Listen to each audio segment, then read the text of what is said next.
Somewhere there's a photo of me ready to go to camp. No, I don't know. I think I saw it. This one. Oh. Yes.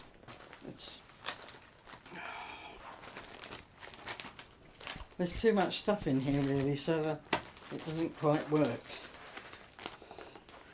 On that one, that's me going to camp with all the stuff in my rucksack, and of course we didn't have sleep. Ready? Yeah. My name's Alice. And Suzy. I'm Joe. When did you join Woodcraft?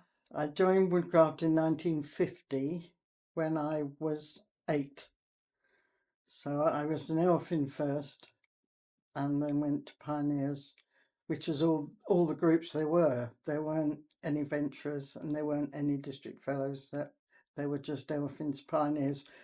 And then you went into something called the Helpers Lodge, which was for over 16s, but you had to be involved in either an Elfin or a Pioneer group to be part of the Helper Lodge. But I did all that, and I was there until 1960 when I went to college.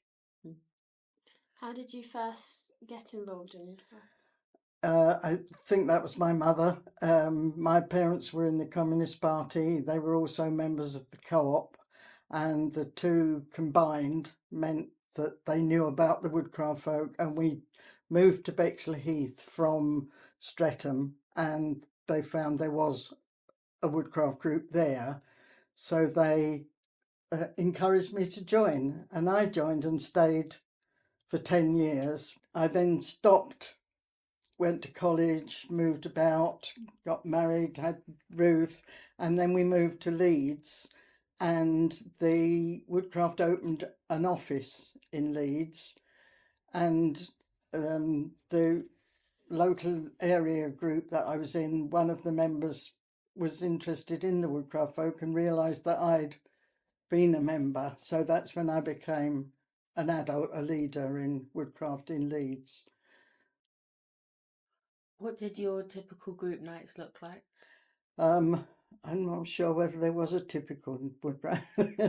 I think when I was a child, it was more like a set of games or activities or sitting in a circle having a conversation. The badgework books, we used to sit in groups.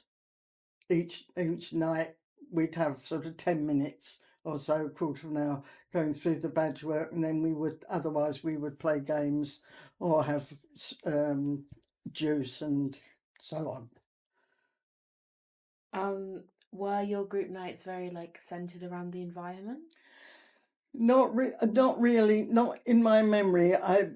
Obviously the environment was very important to us, but it was more involved when we were camping or hiking, because it was an inner city environment. We didn't do much in the meetings. We would discuss the environment, but that would be as far as it would go. But it was very important to us when we were camping and hiking, and we did camp a lot. Weekend camps. We had quite a lot through the summer. So that was when the environment came up, really. You talked a lot about camps. What was your most memorable camp? Oh, I think probably the first one, because that was in 1951, and I was 9, and it was in Debden, and it was an international camp, and then obviously not long after the war. Well, we went to Debden and for a fortnight, and it rained. And I think there was quite a lot. It was an international camp, so there were a lot of people. And in those days, the international camps had central cooking. And to get to this central area, you had to go through a gateway. Because obviously, I expect you know Debden, but it was various fields and there were villages around. So you had to go through this gate, which wasn't very far from us. And being London clay, it rained and it rained and it rained, and the gateway got completely muddied over. It was so they had to put tabletops down in the gateway so that you could actually get to eating.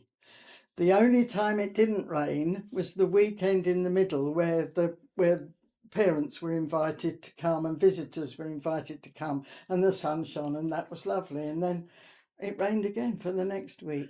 And my tent fell down because we had, in those days, the tents didn't have fitted ground sheets. They didn't have fly sheets. It was just a tent, and most of them leaked. I know we were taught to run our finger down the side of the tent to make the rain that was coming in go that way rather than that way. And my tent fell down, and for 2 nights I actually slept in my leader's tent. They had I think it was Storm Havens, bit bigger, and they were on camp beds, and I actually slept almost under one of their camp beds for 2 nights because my tent was down, not sleepable in.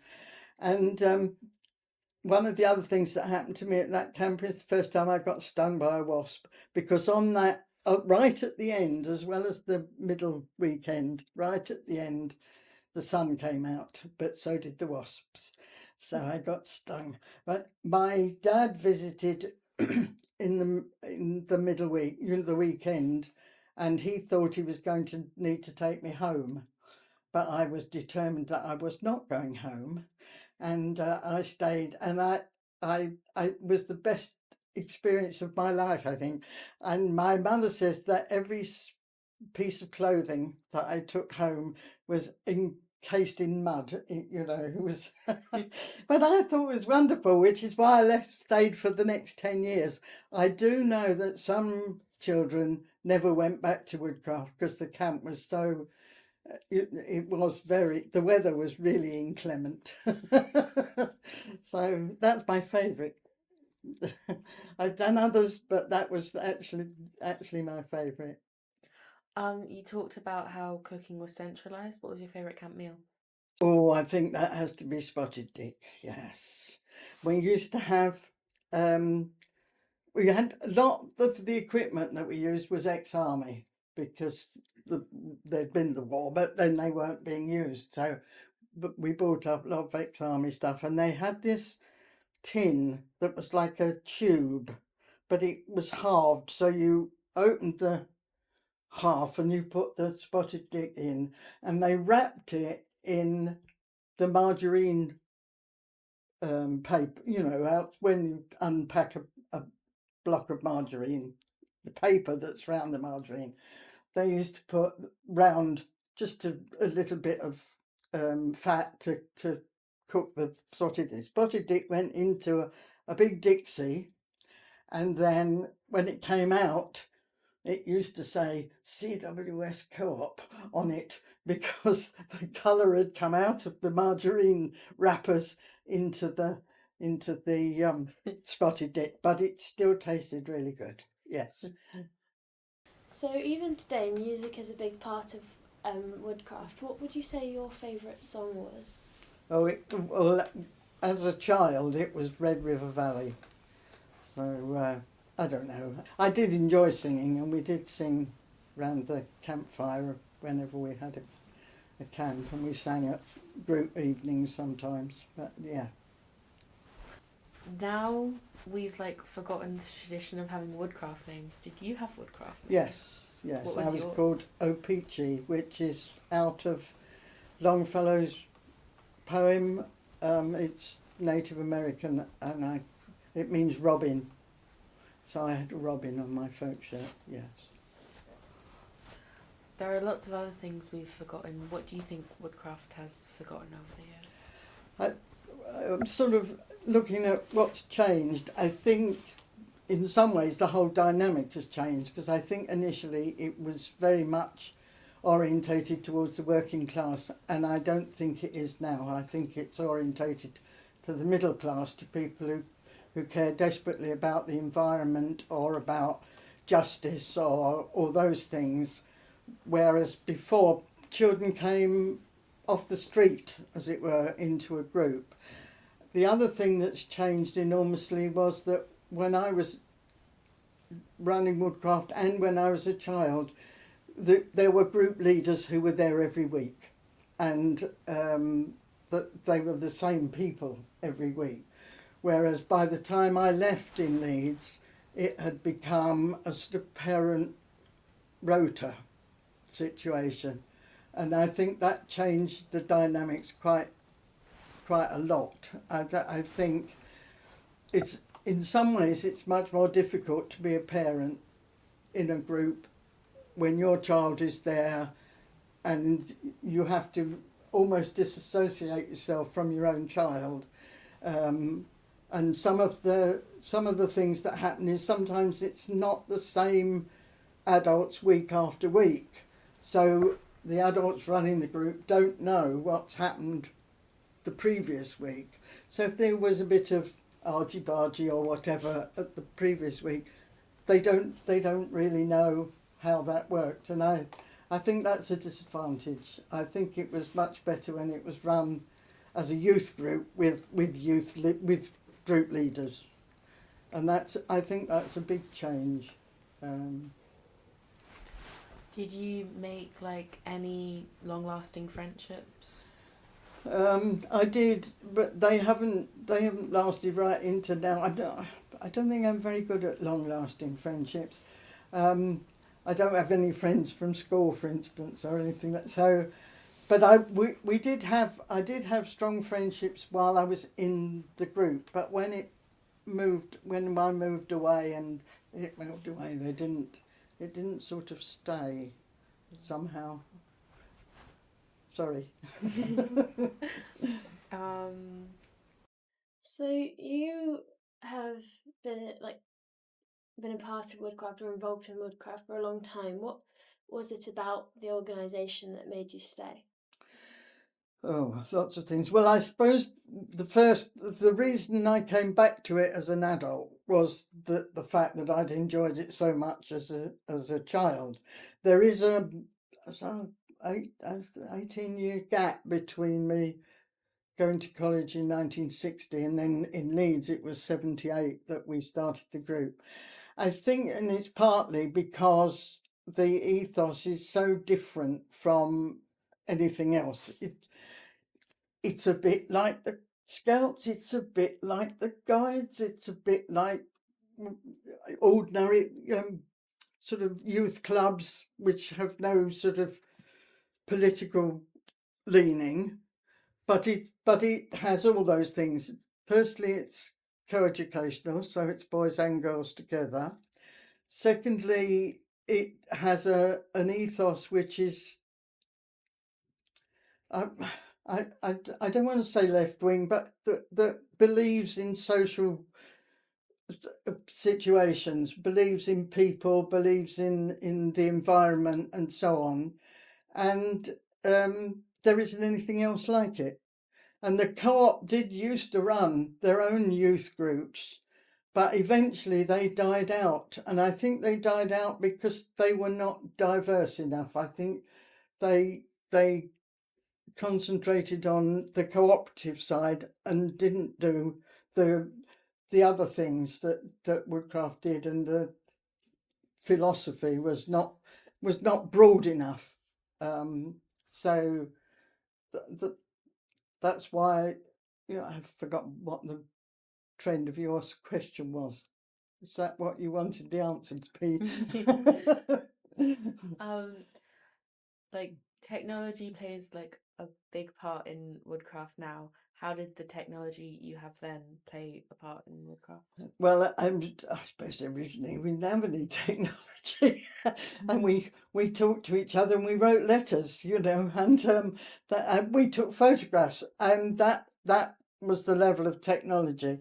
I have to admit to being a Luddite, I do not like the technology now. I don't use it. Nikki will tell you I hate it, but I can understand that it has a place as long as I don't have to do it. And I think that technology has gone along with the world. You know, as new things come, they've come into woodcraft and they've been used, and that'll be how it works. I mean, that's life, isn't it? In a way. Maybe we can have a talk about some of the photos you have. Oh, Yes, yeah. Well, I've got other lots of things, lots of photos, and some of them are very amateurish. These are the early ones, and they're just, I mean, they're just ad hoc. Just to have a look. But I've also got other things. These I've got copies of things like 70. That was what I was talking about. The what you did in the group. So there was a booklet that was it. Not terribly exciting in those days. The stuff we use now is much more exciting, but it was here, and so you had the books. The adults had the books, and then you'd go into groups. We had little groups, and we would go into groups, and so that's that one, and then that's 11 to 10s. And I've got strange things. I've got some other photos. Some bits and pieces that I kept. The other thing I did, I used to go to annual delegates conference before I was an adult. They would take sort of, I think I went when I was 15, and for 2 or 3 years, and we were involved in catering. Really, I can remember spreading margarine on bread for some, well, for bread, and being told that I'd put too much on, and we had to scrape some off because there wouldn't be enough to go round if I if we'd spread it that thick. When they started the Aldermaster marches, because ADC used to be Easter weekend, we used to finish. We used to go from ADC to the last day of the Aldermaston march into London. And so if we were a long way away, then we'd have a coach that took us to the march. And my dad actually did the whole thing. The very first year of Aldermaster marches, my dad did. And that the first year they went from London to Aldermaston, but after that they came the other way. And there is a link between that and me being an adult. We took a group of children to Greenham Common, well, the bit outside Greenham Common, where there was an arm linking thing where we linked all the way round, and that we took youngsters from our group to that. So there is a link. But I was thinking the social history in some ways was very important. The fact that we were members of the co-op, and things like the Woodcraft folk refused to buy South African goods while Nelson Mandela was in prison.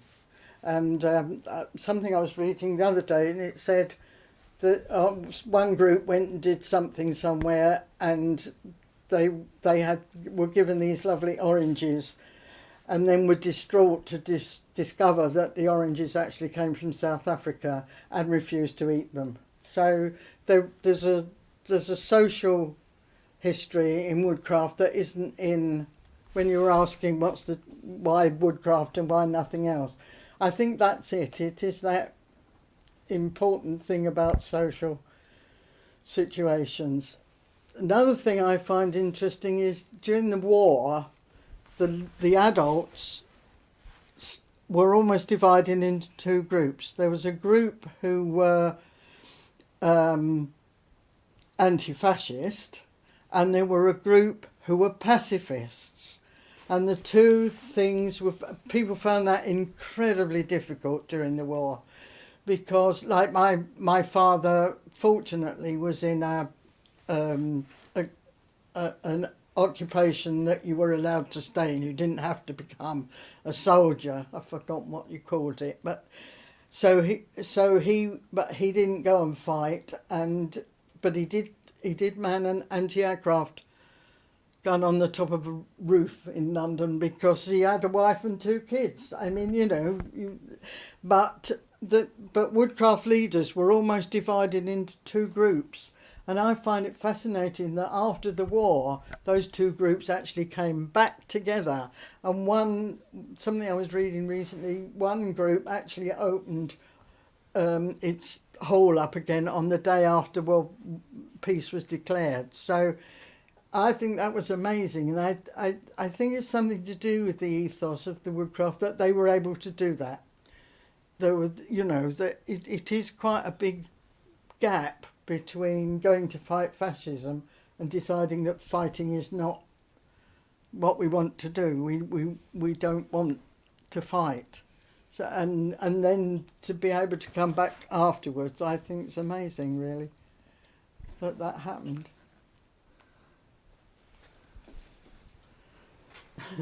I don't know what else you want to know. Anything? Amazing. Guys, I could keep going for days. yeah. Yeah. Should we, yeah. Oh yeah. Do you want to go? No.